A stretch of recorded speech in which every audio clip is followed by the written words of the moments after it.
जय जिनेन्द्र। सुसंबद्धन ज्ञान संस्कार शिक्षण शिविर की इसी श्रृंखला में आज हम पुनः स्वाध्याय के लिए यहाँ बैठे हैं और आज हम बात करेंगे पाठ 6 इंद्रियों के बारे में। इसमें मुख्य रूप से 9 प्रश्न हैं, जिसमें सबसे पहला प्रश्न है कि इंद्रिय किसे कहते हैं। भाग में 2 परिभाषाएं दी गई हैं। संसारी जीव के पहचान चिन्ह को इंद्रिय कहते हैं। दूसरी परिभाषा है संसारी जीव को ज्ञान कराने में जो चिन्ह सहायक होता है उसे हम इंद्रिय कहते हैं। कौन कौन? पहली तो यह कि संसारी जीव के पहचान चिन्ह को इंद्रिय कहते हैं। दूसरी है कि संसारी जीव को ज्ञान कराने के लिए शरीर का जो चिन्ह सहायक होता है उसे इंद्रिय कहते हैं। अब प्रश्न उठता है कि इंद्रिय की परिभाषा तो बता दी, परंतु होती कितनी है? तो यह 5 होती हैं। स्पर्शन, रसना, घ्राण, चक्षु, कर्ण।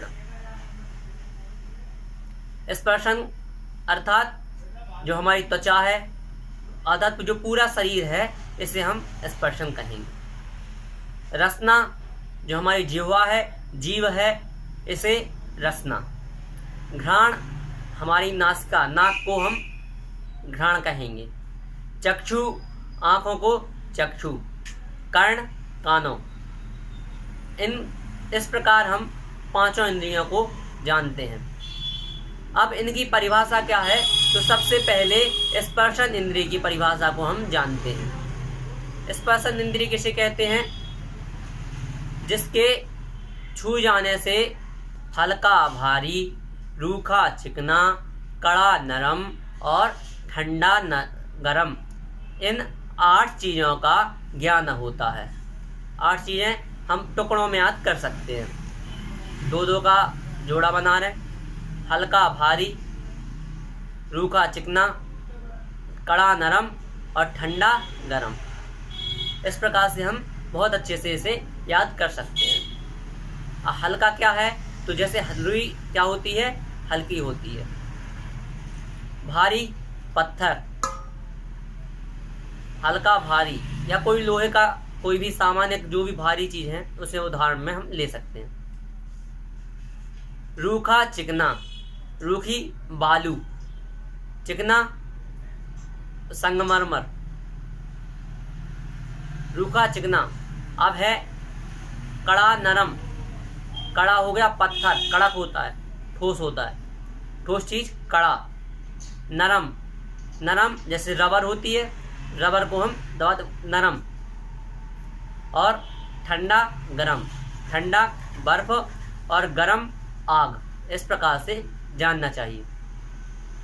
अब दूसरी परिभाषा आती है रसना इंद्रिय की। रसना इंद्रिय किसे कहते हैं? तो कहा जिससे हमें रसों का ज्ञान हो। बेरस कौन कौन से रसों का ज्ञान हो? तो जिससे खट्टा, मीठा, कड़वा, कसायला और चरपरा, इन रसों का ज्ञान हो, उसे हम रसना इंद्रिय कहते हैं। इन 5 इंद्रियों में ही संपूर्ण पदार्थ गर्भित हैं, संपूर्ण रस गर्भित हो जाते हैं केवल इन 5 चीज़ों में। उदाहरण के तौर पे जाने तो सबसे पहले खट्टा क्या होता है? तो खट्टा होता है हमारे लिए नींबू। मीठा गुलाब जामुन। कड़वा नीम कड़वी होती है। कसायला आंवला। और चरपरा मिर्च चरपरी होती है। इस प्रकार से उदाहरण से हम जान सकते हैं। अब तीसरी परिभाषा आती है घ्राण इंद्रिय की। घ्राण इंद्रिय में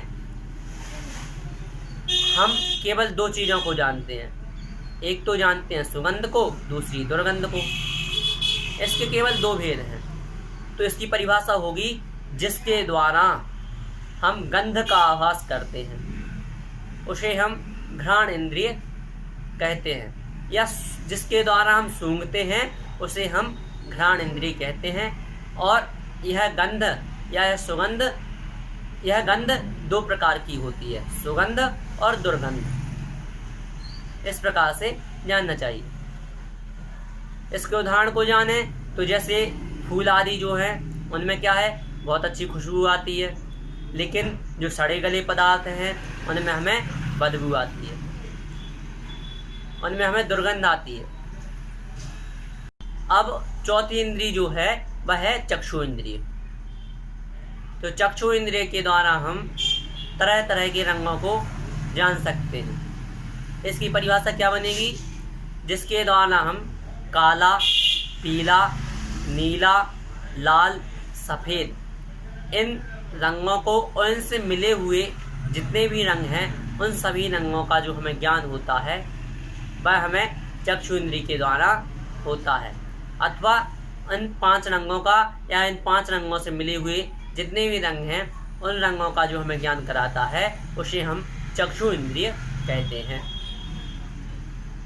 उदाहरण से जाने तो काला क्या है, कोयला, पीला स्वर्ण सोना, नीला आकाश या मोरपंख, लाल क्या है, तो लाल जो है वह गेरू, और सफ़ेद चांदी। इस प्रकार से हम चक्षु इंद्रिय को जानते हैं। अब जो अंतिम इंद्रिय है वह है कर्ण इंद्रिय। और कर्ण इंद्रिय क्या है, तो इसकी परिभाषा बनेगी जिसके द्वारा आदमी, जानवर, रेडियो आदि की आवाज़ को हम सुन सकते हैं, उसे हम कर्ण इंद्रिय कहते हैं। जैसे आदमी, रेडियो, टीवी, बस यही उदाहरण इसके आ जाएंगे। हम जो भी आवाज़ सुनते हैं उसमें ये आवाज़ आ जाएगी। इसमें सा, रे, गा, मा, पा, दा, नी, ये 7 इसके भेद हो जाते हैं। अब प्रश्न यह उठता है कि क्या सभी जीवों के 5 इंद्रियां होती हैं? तो जैन दर्शन कहता है सभी जीवों के 5 इंद्रियां नहीं होती हैं। जीव जो है उसके तो 2 भेद हैं, संसारी और मुक्त। जो संसार में रहता है उसे संसारी जीव कहते हैं, और जो इस संसार से मुक्त हो चुका है अर्थात मोक्ष में रहता है उसे मुक्ति जीव कहते हैं। परंतु अब संसारी जीव के भी जो हैं वह 2 भेद हैं, एक तो त्रस और दूसरा स्थावर। स्थावर के जो है 5 भेद हैं, पृथ्वी का एक, जल का एक, अग्नि का एक, वायु का एक, वनस्पति का एक। यह जो स्थावर जीव हैं यह एक इंद्रिय के धारक ही होते हैं, अर्थात स्पर्शन इंद्रिय ही इनके पाई जाती है। अब जो है दूसरा भेद है त्रस। त्रस किसे कहते हैं, तो कहा जिसके 2 इंद्रिय, 3 इंद्रिय, 4 इंद्रिय और 5 इंद्रिय होती हैं उसे क्या कहते हैं, हम त्रस कहते हैं। अब यह जो त्रस हैं इनमें भी कुछ डिवीज़न है। कैसा डिवीज़न है, तो जो पंचेंद्रिय जीव है उसमें क्या है, संज्ञेय संगी पाया जाता है, या फिर आगे की चर्चा है। अभी हम इसी को अच्छे से समझें तो जो 2 इंद्रिय जीव है उसके स्पर्शन और रसना, यह 2 इंद्रियां पाई जाएंगी, और स्पर्शन और रसना यह 2 इंद्रियां पाई जाएंगी। इसका उदाहरण है लट, केंचुआ आदि जो ये जीव होते हैं, जो रेंगने वाले जीव होते हैं उन्हें हम 2 इंद्रिय जीव मान सकते हैं। अब आते हैं 3 इंद्रिय जीव। तो 3 इंद्रिय किसे कहते हैं, तो जिनके स्पर्शन, रसना और घ्राण यह 3 इंद्रियां पाई जाती हैं उन्हें हम 3 इंद्रिय जीव कहते हैं। 3 इंद्रिय जीव कौन कौन से हैं, तो कहा चींटी, खटमल, जू आदि जो जीव हैं जो चलते हैं, उन्हें जो जिनके 4 पैर होते हैं और जो चल सकते हैं, ऐसे जो जीव हैं उन्हें हम 3 इंद्रिय जीव कहते हैं। अब 4 इंद्रिय जीव, 4 इंद्रिय जिनके स्पर्शन, रसना, घ्राण, चक्षु यह 4 इंद्रियां पाई जाती हैं उन्हें हम 4 इंद्रिय जीव कहते हैं। यह इनका उदाहरण क्या है, तो जो इन्हें कैसे पहचाने, तो जो जीव हैं जो चलने के साथ उड़ भी सकते हैं, जैसे भौरा, मच्छर, मक्खी आदि जो यह जीव हैं यह 4 इंद्रिय जीव की श्रेणी में आ जाते हैं। अब अंतिम है 5 इंद्रिय। तो 5 इंद्रिय जीव कौन कौन है? तो 5 इंद्रिय जीव जिनके जो स्पर्शन, रसना, घ्राण, चक्षु और कर्ण, या 5 इंद्रियां पाई जाती हैं, उन्हें पंचेंद्रिय जीव कहते हैं। अब किसी के मन में सवाल उठेगा कि जो मनुष्य है वह पंचेंद्रिय जीव है। उदाहरण तो सबके सामने है। क्या है? मनुष्य, सिंह आदि जो है यह क्या है? पंचेंद्रिय जीव है। परंतु जो सवाल यह उठेगा वह उठेगा कि जो जिसके कान नहीं होता है, या जो जन्म से अंधा होता है, क्या उसकी 5 इंद्रियां माने नहीं माने?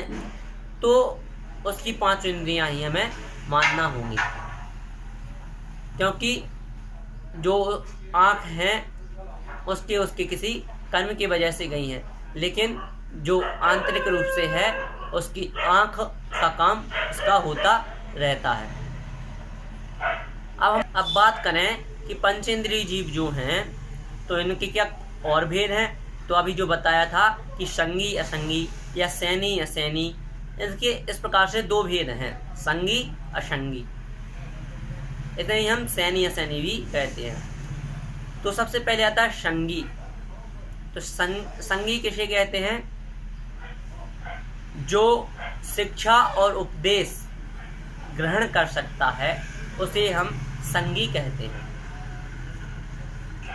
जैसे मनुष्य है, हाथी है, यह जो जीव हैं इनमें संगीपना होता है, यह शिक्षा और उपदेश ग्रहण कर सकते हैं।